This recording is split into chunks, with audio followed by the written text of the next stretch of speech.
Go now to DryerBuzz.com and follow at DryerBuzz on Twitter, Instagram, and Facebook. The Hawks, you think about this. In 3 years, and I wrote this in my blog on RealTalkSports ATL on WordPress, I said basically the destruction of a franchise. In 3 years, you went from taking a team that in 2014 and 15, people forget because we got short memory. The Hawks set an NBA record for going 19-0 in the month of January. No NBA team had ever went undefeated for a month. The Hawks were undefeated for a month and then won 60 games, went to Eastern Division playoffs. Now, again, they got beat by Cleveland. But like I had to tell people, yes, Cleveland beat them badly, but the Hawks had injuries. So instead of them trying to keep that team together and see if they could take it to the next level, over the next 3 years, every single guy that started on that team has been traded away. Wow. Every guy. Wow. That's crazy. So that's crazy. It's been a situation with the new ownership, and even going back to the whole thing with Danny Ferry making that remark about he's got some African in him. The guy should never have been fired. I mean, even Andrew Young said he shouldn't have been fired. I mean, it's just crazy. So I guess to make a long story short, this Hawks team has potential to maybe like be an 8th seed. They're starting to gel. I will tell you this much. Remember this name. They have a new rookie that was their first round pick, John Collins. Remember that name. Where's number 20? He jumps out of the building. And this guy has been electrifying in his short amount of time. And I think that as he gets more minutes, because right now Coach Bud, for whatever reason, is not playing him a lot of minutes. He's playing him maybe 15 to 20 minutes a game. Once he gets up to about 20 or 30 minutes a game, this guy is, without a shadow of a doubt, going to be amongst the top 3 or 4 rookies at the end of the year and possible candidate for Rookie of the Year. He's that good. John Collins. Dang, there's so much going on with Glenn House. I was in a conversation the other day with a gentleman. We were talking about Atlanta getting a marquee player, somebody that's really true to Atlanta that could really become a brand for us. Because everybody else just seemed like, okay, they're just holding out in Atlanta. This is where they get their check, but this ain't where they live. This ain't where they love, right? Right. But one of the things I thought about this, and I said, well, one thing that might be, and man, I wish we'd have started. We gotta have to do this like on a Monday. Okay. After, that'll work. Let's get this going on the record. I love sports. I can listen to it, and I'm figuring it out. But one of the things, as far as branding Atlanta, I think something that really hurts us is this is a city that ain't really been too nice to sports figures. You're trying to get a marquee player, but this is also the city where your leading quarterback went to prison. Okay, a lot of your sports players have got issues when they've had issues with the police department. Another large part of these athletes have become drug addicted in this city. How do you're not going to tell me that doesn't come up at the table when they're out there negotiating. I guarantee these players are saying, man, y'all got issues in Atlanta. Well, if you look at the Hawks, look at what I just said. I mean, you had a case where you had 2 guys that you thought were going to be, and when they were, I mean, to their credit, they I think gave the Hawks and the Hawks fans exactly what they expected. They drafted 2 guys, and they basically made them kind of the keystones of the franchise. Back in 2006, I think it was, they drafted Al Horford, number 3 overall. And then a few years later, they drafted, I think he was number 11 or 12 overall, Jeff Teague. Well, those 2 guys, if you think about it, they did exactly what you want out of 2 young guys. The Hawks didn't trade them until the very end, last year. And these 2 guys, the players came and go, but those guys were there. And to me, I think when guys think about signing, especially guys when they have a lot of life left in the tank, they look at that. They look how they handle Al Horford's situation, a guy who had been injured twice and come back and play for this team and been an all-star. And the way they botched those negotiations basically said and kind of put it out there, we don't think he's worth this kind of big money. Jeff Teague, they just kind of traded him away for a draft pick. And so that's what guys look at. They go, well, this is a team that traditionally not been loyal. Think about it. They traded Dominique Wilkins away. Exactly. So, so they need, the bartering that they have to do to try to sell this city, they've got to fix that. They've got to fix it. Yeah, okay, you brought Dominique back. He's on the sidelines. He's down at Ox. He's part of the ownership team. I don't know if he's part of the ownership, but I know he was part of the Atlanta Spirit, which was ownership. So I don't know how he's fixing the mix right now. But here you got a man who loved this city, but yeah, he got his own side effects, and and he's one that you have to send out to talk to some of these players to try to get them in this city, and it just hasn't worked. Well, so we got to look at. Well, to me, when I look at the Hawks situation, and I get it. First of all, if you look at the ownership team, they seem to be nice guys, nice people. It's very interesting because the Hawks, again, I don't know the ownership makeup on all the other teams, but the Hawks, to me, at least from what I can see up close, have really one of the most diverse ownership groups in the league. You think they got Tony Ressler, a guy who has made his fortune in hedge funds. He's a multi-billionaire. You look at the young lady that actually is from Atlanta, who made her money with the Spanx franchise. She's part of the ownership group. You have two. They don't tell that part, Right. You have another guy that is a young man. I don't even think he's 40. I think he originally hails from India. He is a tech millionaire. He's part of the ownership group. And of course, we have a guy that is a 6-time All-Star and was a great NBA player in his own right until he got injured. Grant Hill is on the ownership team. So when you look at this, black, white, young, old, I shouldn't say old because Wrestler is, I think he's a couple years younger than me, so I don't want to call him old. But at the end of the day, you have this eclectic mix of owners. And then, you have a guy like Steve Koonin, who is a marketing genius, and he told us we are going to definitely market to the millennials. Now, me personally, this is old school minister talking, I think they go a little bit over the top with this whole connection with entertainment. I know you certainly say, hey, these are our major franchises, loving hip-hop and, the hip-hop movement, but too much. There's been a little bit too much. Another thing, too, is that a couple of the concerts, you actually got the non-radio version. So these guys were, giving you the explicit version, cuss words. So, but all that being said, to me, if I could get Tony Ressler's ear for a second, I would just tell him, listen, Tony, it's your money. You're the driving train here, but you need to use your people in these negotiations, and you need to take really a page out of Arthur Blank's book. Arthur Blank, same thing, a wildly successful millionaire, but when he brings a player in, he makes sure that he personally, like I remember talking to Warwick Dunn, and he said how Arthur Blank flew his plane out and flew him back, and how he invited him out to his house. Well, these are the kind of things, and that's why the Falcons over the last few years have been so successful, because Mr. Blank, he's hands-on. He's at the practices at 90 degrees. He's invited players over to his house. He's integrated some of the key players even with his family. Roddy White talked about it. Even though Roddy White they kind of filtered him out and brought him back, Roddy had to say, he said, listen, I used to play video games with his grandkids. See. Okay, and then last question. And again, you and I got to talk about doing this a little bit more on Monday because this is good. Phillips Arena undergoing reconstruction. Now, we've seen there's two major complaints out there is that the stadiums are so nice, people are not keeping their head in the game. SunTrust Park experienced that their first year out. Mercedes-Benz is going through it. They are they're turning that Phillips Arena into the party spot. Is it going to keep us out of the game? Well, I mean, listen, it's funny you mentioned that because 92.9, which of course the flagship station for both the Falcons and the Hawks, they actually had hey, Zakia, you're welcome. Hey, Zakia Rango, I watch her on Periscope as well. God bless, sister. They brought John McKay on, and he said, listen, unequivocally, we do not regret doing what we did. He said we knew going in, and that was part of the discussions, that we were going to get, quote-unquote, the bad looks during the TV timeouts where you pan on the stadium and half the stadium is empty. He said what we understood is that everything we were getting back for feedback from the consumer was like, hey, we want to have more of an in-game experience that's unique to the stadium. Right. But not only that, but it has to be similar to my experience at home. So he said, listen, nowadays you can buy for a couple of grand a 100-inch TV screen, invite your boys over. I don't know how many men who have houses have a man cave now.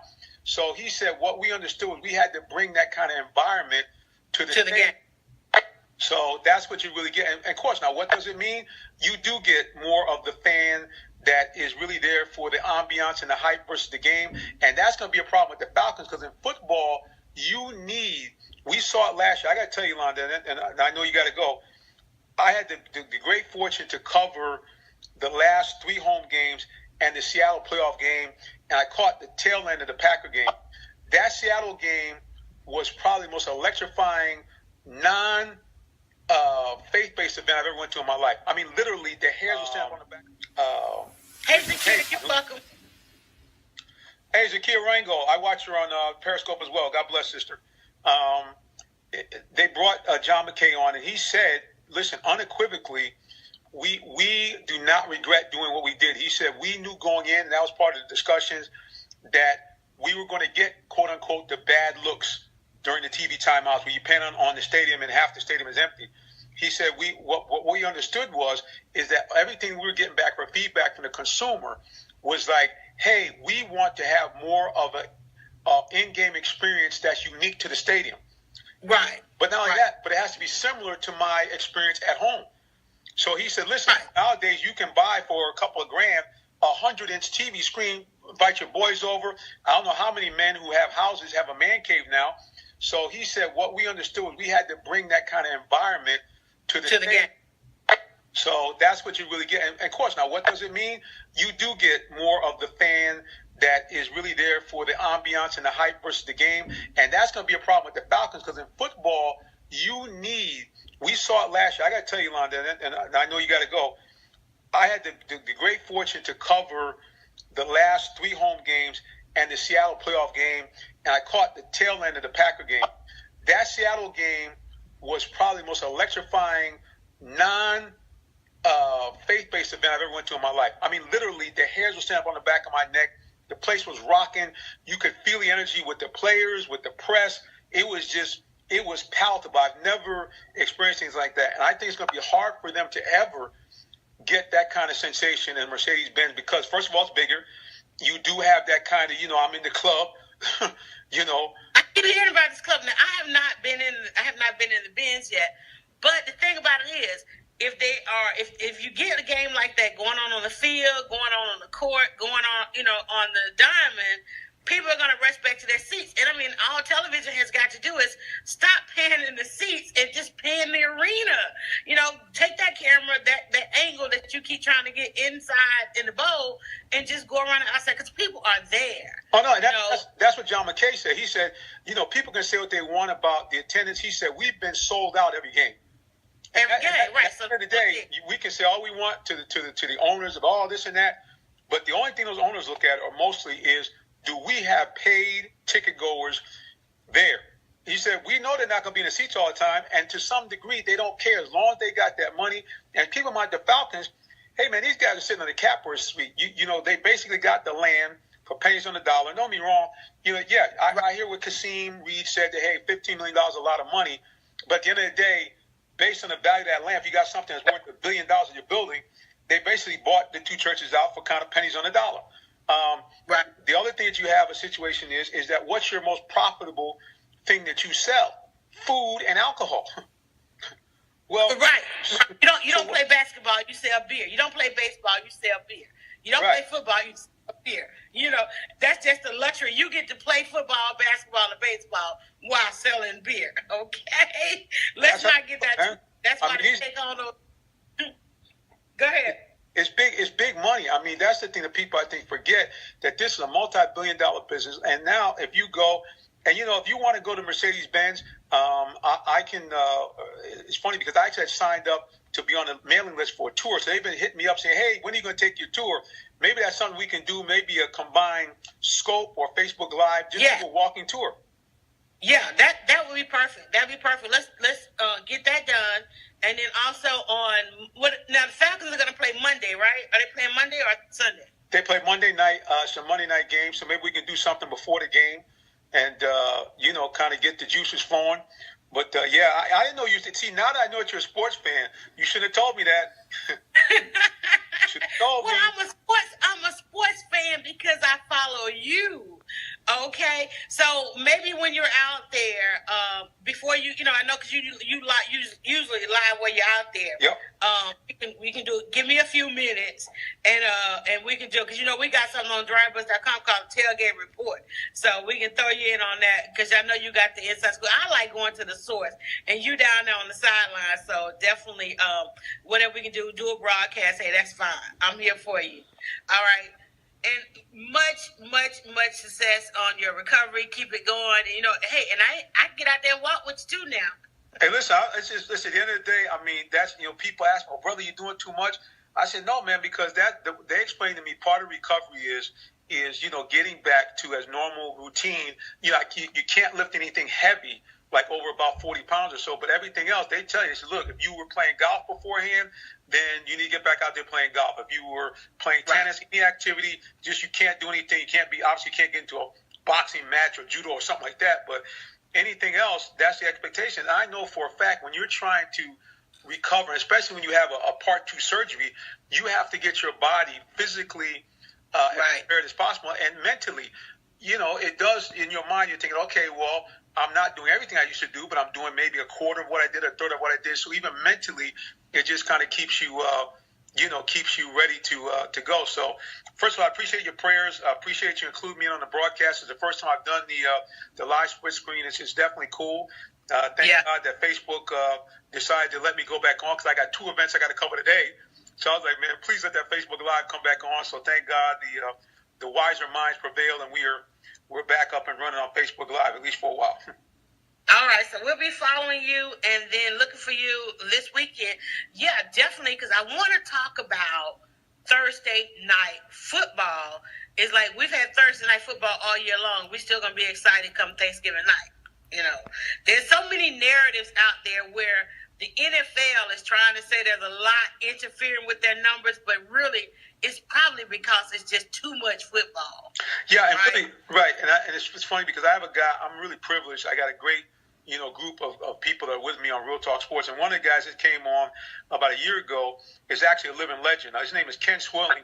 And he actually played here at Georgia Tech, was considered one of the greatest football players ever at Tech. And sadly for him, he still played a little bit while in the pros, but he came back for a senior year. He actually was eligible to go to the draft in his junior year, and unfortunately hurt his knee. And back then, 25 years ago, they couldn't scope you like they do now and get you back on the field, so his pro career was limited. But he says the fact that Thursdays, he said, I don't care how young you are, whether you're a rookie, he said, you just, because of the beating you take on the field on Sunday, there's no way your body is ready to go back out there on Thursday. So, first of all, it's a safety issue. They talk all about family and trying to be safe. There shouldn't be a Thursday night game. And second of all, to your point, that is what's happened. You diluted the product. It's just too much. Yeah. It's too much. It's too much. Matter of fact, I'll tell you another thing. The NFL really did a disservice to all of their network partners by creating an NFL network. Exactly. I mean, what are you doing? Here it is, ESPN, NBC, CBS signed these huge contracts. They have all these pregame and postgame shows, and now you got to compete against the NFL's own network? It's just greedy.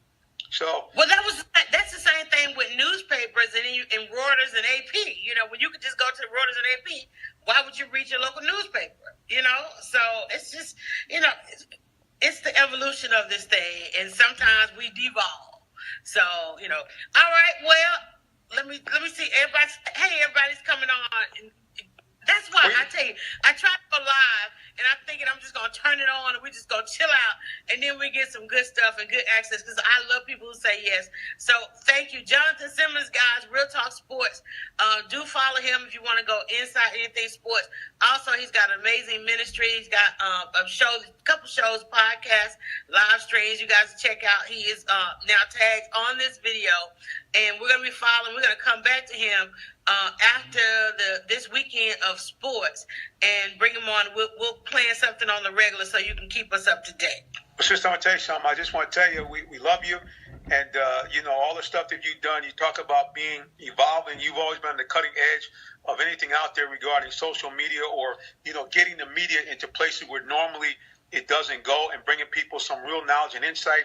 And last but not least, just appreciate you constantly being willing to say it's not about ego, it's not about me, and sharing some of the other best broadcasters out there in the world, because I've seen you scope, people that have 100,000 followers on Periscope, hundreds of thousands on Facebook, and you've not been, and even people that have 10 and 15, if they're doing something that is content that's good, you have always been a great supporter of that. So may God bless you to really get you back and give you 100-fold from what you invested in other people. And I think that sometime soon you're going to see that it's going to be buzzing everywhere, baby. All righty. Thank you so much. I'm going to end here, guys, so I can save this part. You are definitely a spiritually filled, thinking woman. And that is what we've been lacking in our community. Go now to DryerBuzz.com and follow @DryerBuzz on Twitter, Instagram, and Facebook. It's all about the buzz.